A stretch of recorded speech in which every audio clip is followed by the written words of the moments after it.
For number 6, I have a floor plan of a house or an apartment or something. And the spaces between the lines represent doors. We want to draw a graph that would represent this floor plan. The edges represent doors between 2 rooms or to the outside.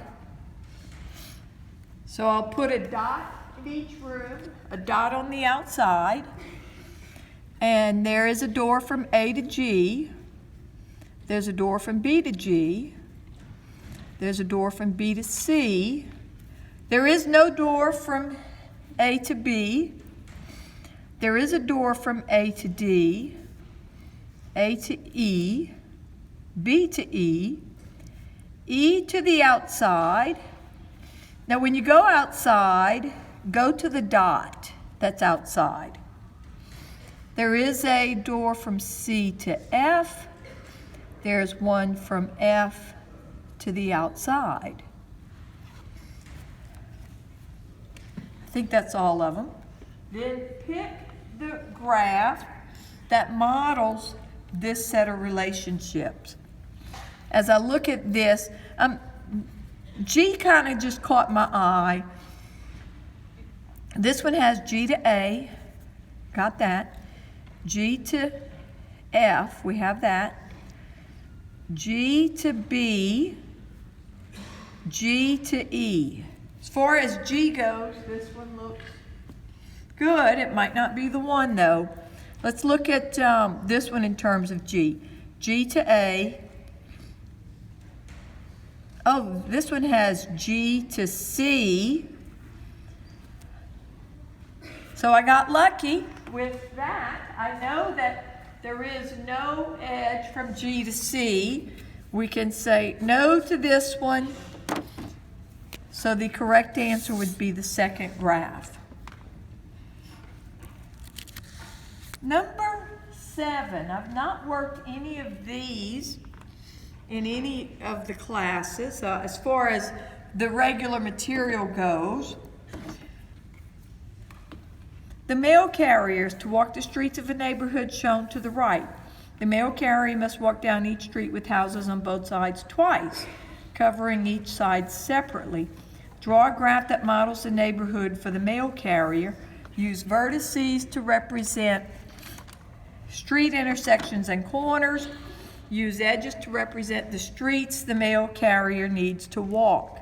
With one edge for streets covered once, 2 edges for streets covered twice. So as I look at this, I'll put my dots.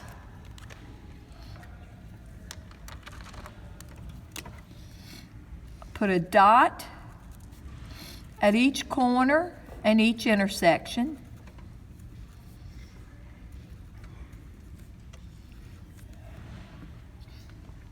And I might need to zoom in on this picture a bit. I'll look up at the screen. Here I have one edge because there's houses on one side. Continuing that, I see houses on one side. Now this little diagonal, it looks like houses on one side on this first part, and it also looks like houses on one side right there. This one, I'm seeing houses on one side. Is that enough to pick out the right graph yet? I think it is. Oh, maybe not quite yet. Well, okay, this one here, I'm looking at this part here, houses on one side.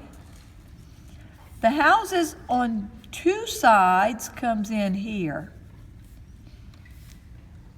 Houses on one side right here. This middle part, I'm seeing houses on one side, here and here. And is that enough yet? I think it is.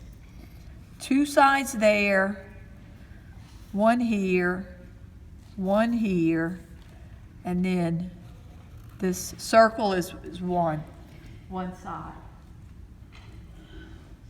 Oh, I'm missing a line or two. Okay, I'm going with B.